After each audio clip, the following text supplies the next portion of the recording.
Our next agenda item is the blueprint update with Dr. Sampson.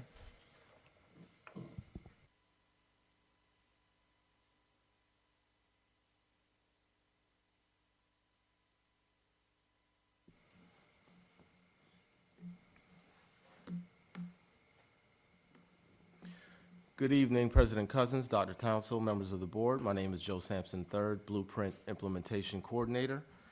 And today, the goal is to give you some updates related to the proposed changes to the implementation plan as of October 20th, and an update on deliverables for this school year, proposed timelines on those updates from the AIB, and what you can expect from us in terms of next steps.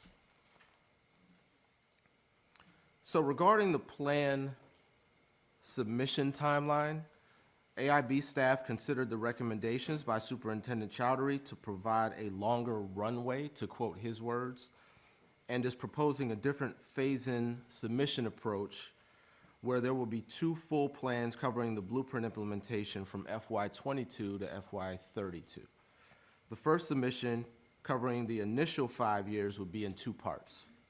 March of '23, and then in March of '24, and then the second submission will be a single submission in July of '27, which would span FY28 to FY32. Sequencing of the submission is logical based on the embedded mandates already in the blueprint and the dates that correspond with each activity. I'll display some graphics later that will make sense of this, although with a slight caveat, because last night we got the AIB's draft comprehensive implementation plan that makes a lot of changes to what we thought we were going to be headed in doing. So the plan is asking school system to describe its implementation for specific parts of all 5 pillars, instead of describing implementation for the entirety of all 5 pillars. This narrows the scope of the work to the time frames associated with each task, as opposed to the school systems creating an entire 10-year plan all at once, which I'll explain shortly.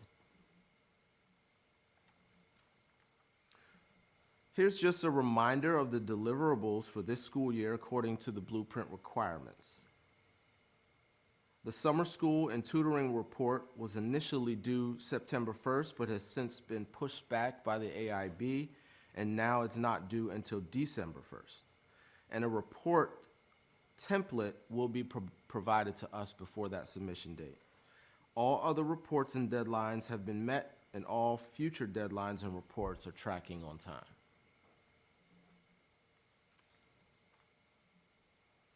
This slide provides a visual of the new proposed timeline. This information is also subject to change based on feedback from the AIB. So from here, what you can see is that phase 1 is still due March of 2023, and then phase 2 in 2024, with periodic updates along the way throughout the timeline, and then the final update for the last phase in 2028.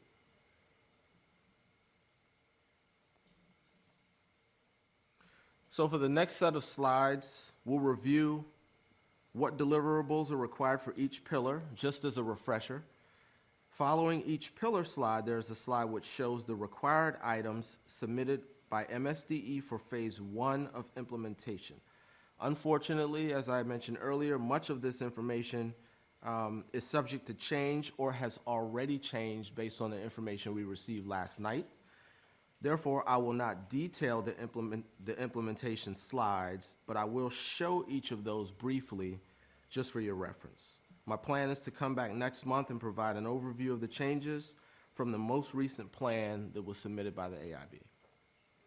I will say that our work groups in each area have begun to dig into the timelines as we knew them before, and the initial draft implementation plan provided, as well as the guidance documents that were submitted previously by MSDE, and we'll adjust our timelines and our work accordingly based on the recent information that we get. So in Pillar 1, as you can see here, the deliverables are expanding pre-K to full day, assessing student readiness, and then expanding family supports.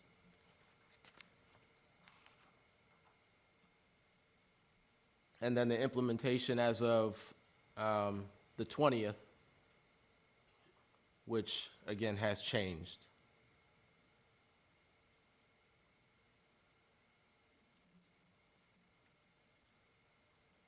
You keep saying it has changed. Does that mean they've delayed it further? No, there have been no delays in the timeline, but the order in which, well, in terms of the 10 years and then when things are due according to the statute, there are no delays there. But how they want us to go about implementation and the guidance that they're giving us in terms of the success criteria, that's going to be coming, a revised version of that is coming. So that's why we're kind of holding off. And then if I go back, where you see two of those items listed as partial, because of the changes that are occurring, they're listed as partial, but once AIB confirms everything by December 1st, then we will see the yeses in those columns.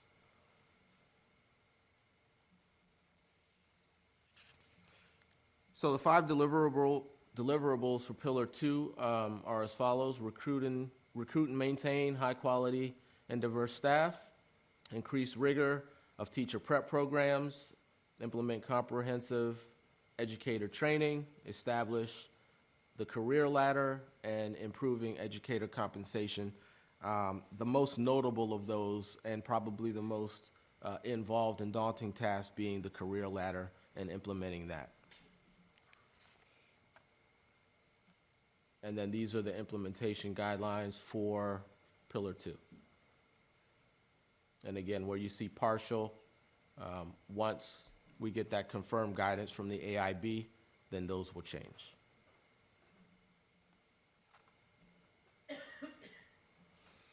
Deliverables for Pillar 3, equitable opportunities for students to become CCR ready and meet the CCR standard, keep students on track to meet CCR, implement CCR pathways, college and career ready, and provide high quality career counseling and CTE programs.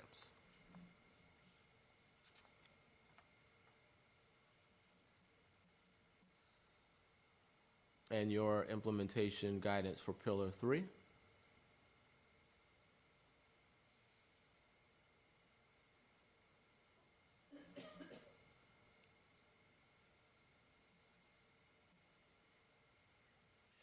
Pillar 4 deliverables: accurately identify students who need more resources to be successful, improve the education of our English language learners, improve education of students with disabilities, provide supports for students attending schools who are in a high concentration of poverty, and then enhancing student health services.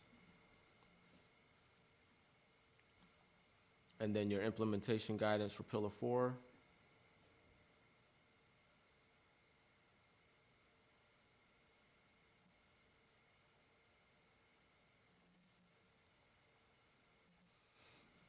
And then Pillar 5 being governance and accountability, creating, reviewing, and approving the implementation plan, establishing and deploying the expert review teams, coordinating Maryland's participation in PISA, which is the program for international student assessment, and then monitoring Blueprint outcomes.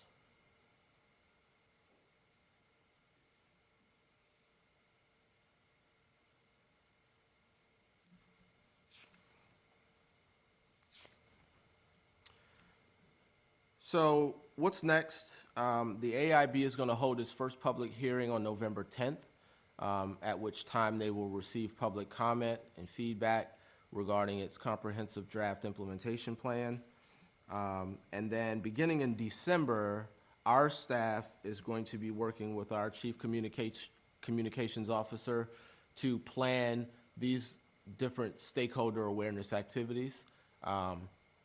And initially, we were looking at a November target date, but it makes more sense based on the fact that the AIB isn't going to approve their draft implementation plan and make it final until December 1st. It makes sense to just do these different activities starting in December with the focus groups, town halls, and surveys.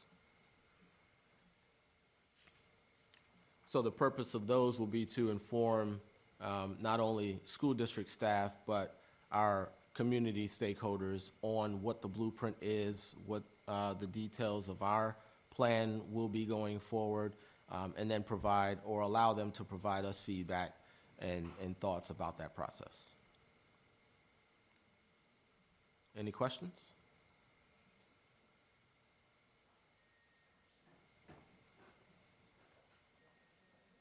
I don't think there is. Thank you so much for the. Thank you. Thank you.